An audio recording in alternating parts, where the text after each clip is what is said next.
Hi, I'm Tania Taylor. Welcome to our Dreamyland story adventure.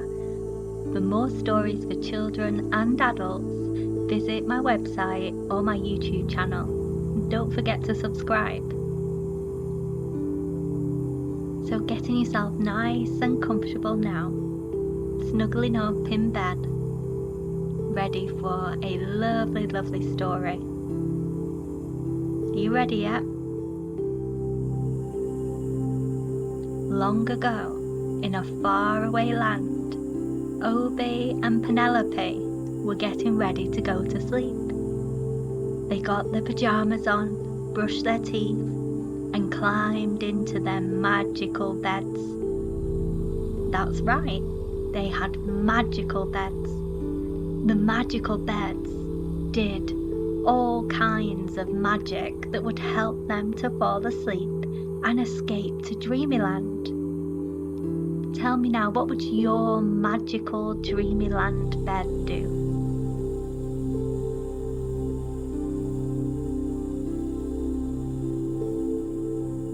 Tonight was an extra special night, as Penelope and Obie had their friends Jackson and Lexi over for tea and for a sleepover. Oh, what fun they were going to have! They'd already had lots of fun going to the cinema to see The Tiger Came for Tea, and then all snuggling together and reading their favourite stories before curling up in bed. All of them were excited because everyone knew that when you went to sleep in the magical beds, you visited Dreamyland. Jackson got so excited he couldn't sleep, so the other children helped him out with an activity they could all do together. Obie said, "Lie on your back, Jackson." And then Penelope said, "Do a big breath in, suck all the air in the room into your belly." And then Lexi said, "And now your belly's really big and round and full of air. Slowly let it all out of your belly again."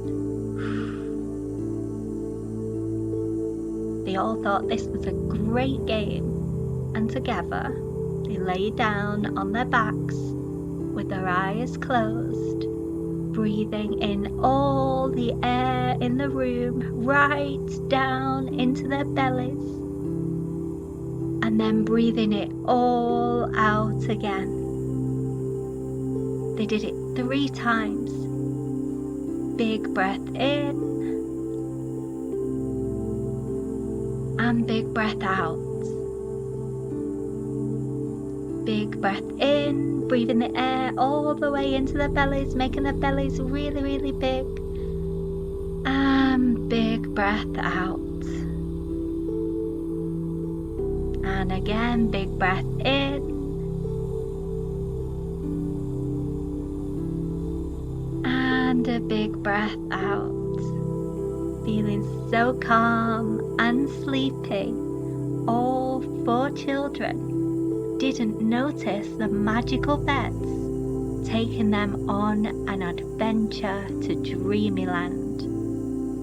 The beds floated up and up into the starry night sky, just like a magic carpet would, and they were guided by a magical pixie called Isaac.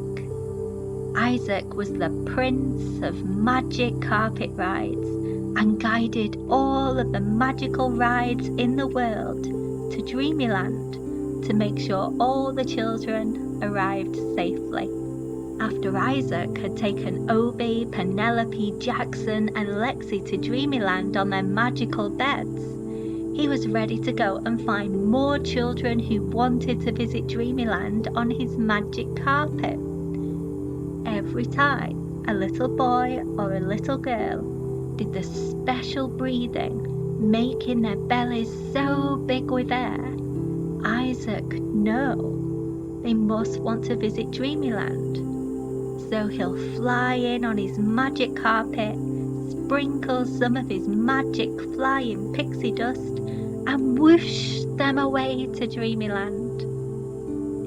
When you're flying in the air on a magical bed or a magic carpet, your arms and legs go wobbly like jelly, wibbly wobbly, and you just flop down your body because your body is so sleepy. If you have any worries, you leave them all behind because this is your special time now. A special time for fun and adventure in Dreamyland. Shall we all visit Dreamyland together? Now fast asleep the children were in their magical beds, and they landed in a magical treehouse with a little bump. Oops, Isaac said, laughing a jolly little laugh. I'll try not to bump into the treehouse next time. And there, waiting for them, were some of their other friends, Jed and Bella. Wow, what an adventure today was going to be. They all said hello, excited to find out what Dreamyland adventures they were going to have tonight. Inside the magic treehouse, they were all greeted with lots of huggles from Luca the puppy and Rocket the cat. Luca made them all a hot chocolate, and Rocket added some marshmallows and squirty cream, and all the children took it in turns to huggle and snuggle the friendly furry animals. Luca and Rocket loved getting stroked so kindly, and Rocket started to purr softly, and Luca was wagging his tail and rubbing his nose. All the children had to wait in the magical treehouse for JC the unicorn and Dylan the horse to arrive. How long were they going to be? Whoosh! Whoosh! Whoosh! Luca's ears picked up. What was that noise? Rocket excitedly jumped off Lex's knee and down through the small hole in the treehouse floor. Bella jumped up and stuck her head down the hole too. JC the unicorn and Dylan the horse are here, she said excitedly, and they each took it in turn to slowly climb down the ladder into Dreamyland. With each step down the ladder, the children felt their eyelids getting heavier and heavier. This was the magic pixie dust of Dreamyland. It made you yawn, such big yawns. Oh. And your body felt like it needed to stretch right out. Tireder and tireder all the children felt as they each climbed down the ladder. Bella climbed down the ladder with a big yawn. Obi climbed down the ladder with a big yawn. Jed climbed down the ladder with an even bigger yawn. Jackson climbed down the ladder with a big yawn too. And Lexi climbed down the ladder yawning her little head off. Luca and Rocket waved them goodbye and said they were going to stay in the magical treehouse to welcome all the other children Prince Isaac would bring to Dreamyland. One by one, each of the children chose whether they would ride JC the unicorn or Dylan the horse. My, oh my, were they strong animals. JC the unicorn had her hair in beautiful plaits, and Dylan the horse looked so handsome as he stood tall. And then, off they galloped through the woods. They clippity-clopped past lots of toadstool houses with fairies and pixies waving hello as they rode on by. And then JC spread her unicorn wings and flew high above the trees. They could see everything from up here, even more tree houses dotted around the woods, even more pixies and fairies. Oh, and there, look, Prince Isaac and his magic carpet was bringing more children to Luca and Rocket. And Jaycee said hello to her other unicorn friend Molly, who had some children on her back too. This was just the best. Jaycee flew back down to trot calmly alongside Dylan, and Molly the unicorn flew down and joined them too. They were nearly at the misty lake now. Bella noticed Molly's beautiful unicorn hair was just like a princess's. And soon they all arrived at the misty lake.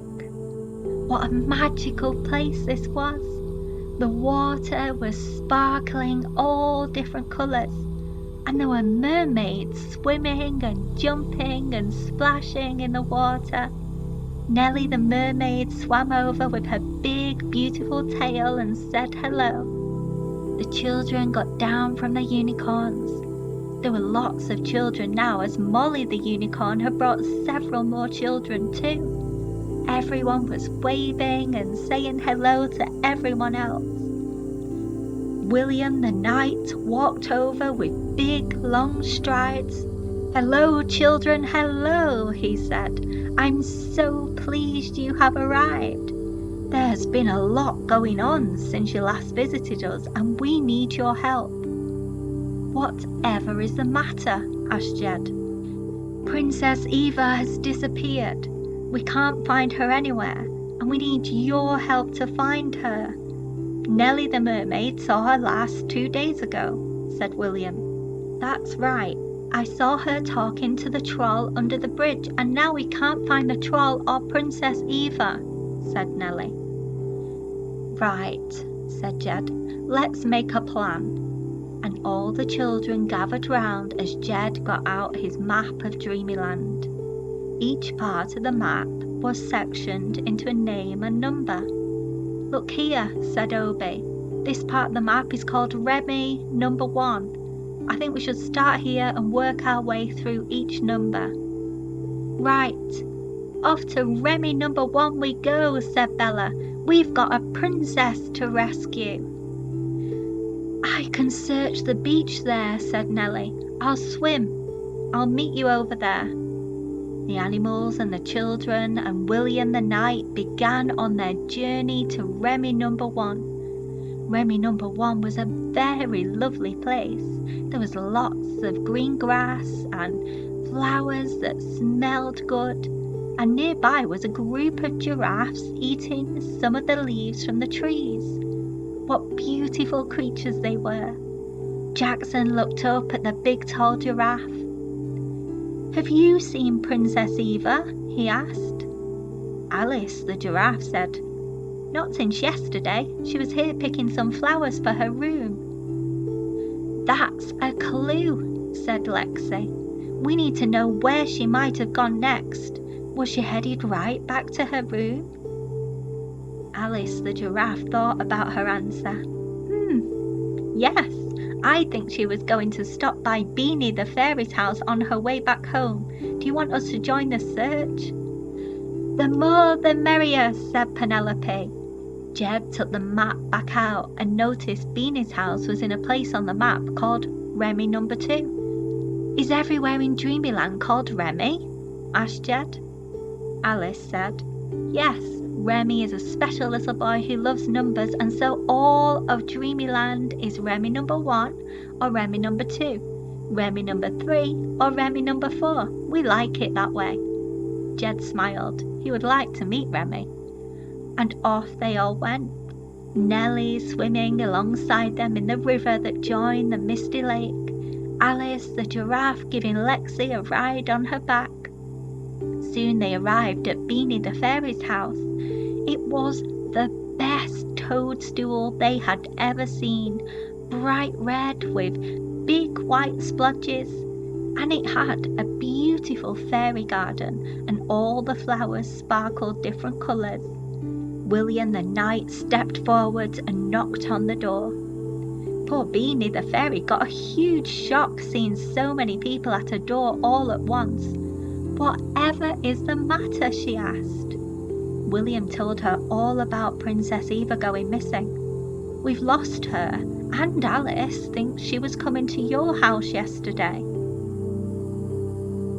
Alice is right. Princess Eva brought me some beautiful flowers to say thank you. I helped her last week when she was really upset.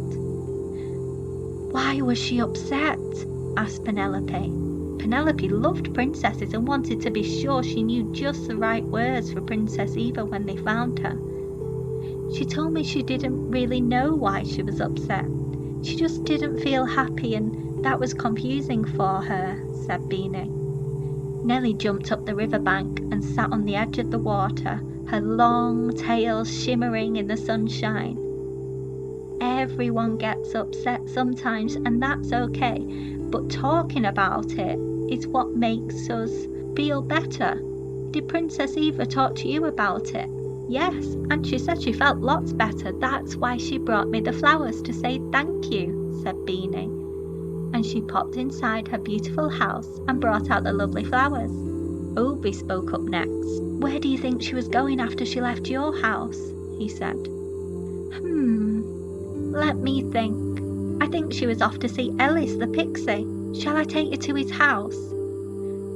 Yes, please, everyone said, and off they went. There were so many of them now. Jed, Penelope, Jackson, Lexi, Obie and Bella were just some of the children there.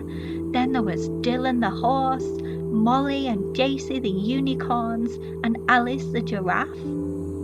William the knight, Nellie the mermaid, and now Beanie the fairy too.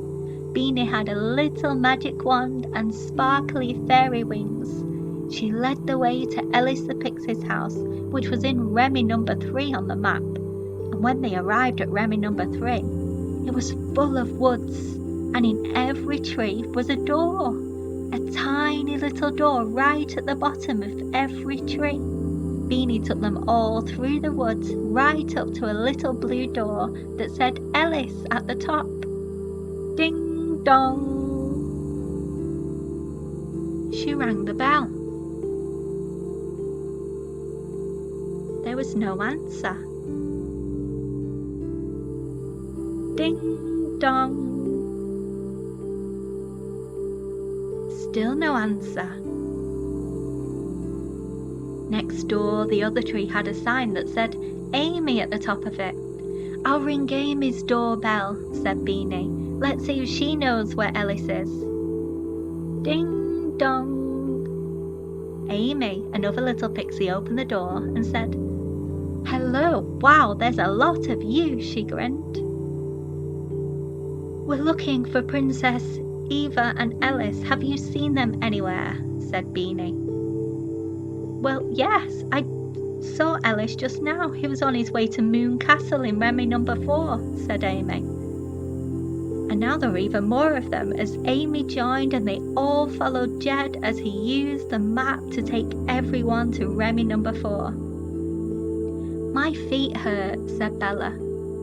Climb on my back, said Molly the unicorn. I'll help you rest them. And so it was that everyone was working together to help find Princess Eva, and they were all being kind and helping each other too. As they got closer to the castle, William the knight got out his sword. What have you spotted? Asked Bella. Look, up ahead. The troll is at the castle gate, whispered William. Oh no, said Beanie as she used her wings to fly up into the air. Leave this to me. I have some sleeping fairy dust. And Beanie flew towards the troll and sprinkled her sleeping fairy dust all around the troll, and he fell into a deep sleep, snoring his head off.